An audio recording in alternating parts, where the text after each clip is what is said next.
Good afternoon. I'm very honored to be able to be here this afternoon and to express a few words about Leopoldo. I came a few years ago, 2 years ago, on a number of occasions, and I will continue to underscore the grave problem that our country and my family is enduring. And I'd like to give thanks to you for this recognition.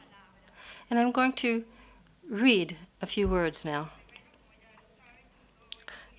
As you know, I am Julieta Lopez, the aunt of the political leader Leopoldo Lopez, who was taken prisoner on February 18th, 2014. Now, I'm not a politician, but from the very instant that my nephew was unjustly imprisoned, I have felt such indignation that I turned into an activist and an advocate of the human rights of Leopoldo and of all the political prisoners of Venezuela.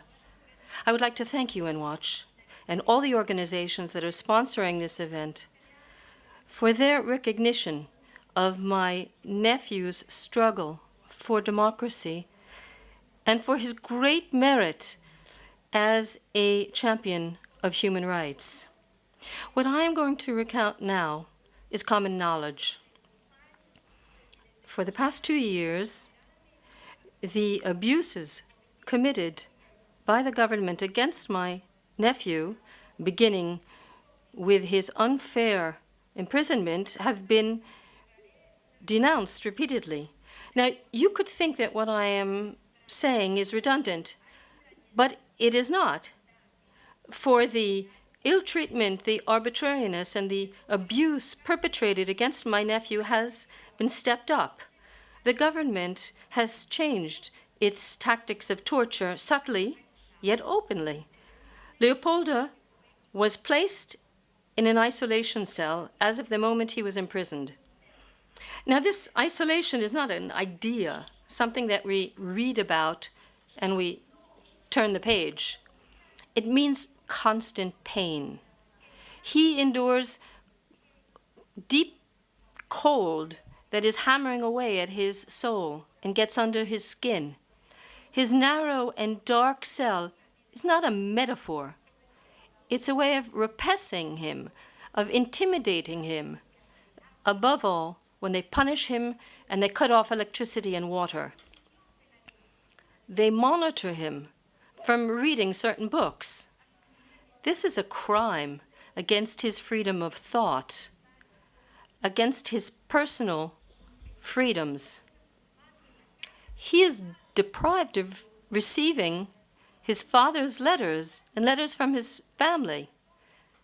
This constitutes a inhumane act against him. They have denied him the right to have paper and pencil so that he would be able to express himself. And this is an absolute violation without the minimum amount of respect for him. The systematic harassment of his wife, his children, and his mother has taken on unthinkable proportions. They even stripped Leopoldo's mother of her clothes in front of her very own granddaughter, age 6, to search her.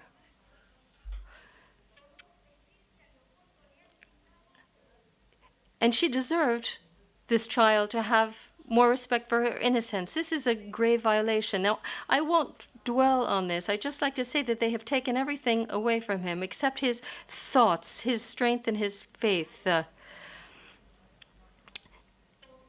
Except his thoughts, his strength, his faith, and the deep belief that life will always have the last word and that light will overcome darkness. This is something I will repeat endlessly. There is no option. We cannot forget. To forget means allowing the worst for humankind. This is a form of violation. I will continue to denounce the evil of this government until we see that Leopoldo and other political prisons have been released. I will continue raising my voice and calling out for international help to help us do away with this infamous regime. We truly need help. I'd like to thank you for this recognition given to my nephew. I thank you from the bottom of my heart. I thank you for this honor to have me come here today and for allowing me to tell you about what Leopoldo is suffering from as he's locked up. It's very difficult for him to send a message since they've taken away paper from him. So he couldn't even send a personal message to me for you today. But I'd like to thank you for coming here today. Once again, my thanks for this recognition of his struggle. Thank you.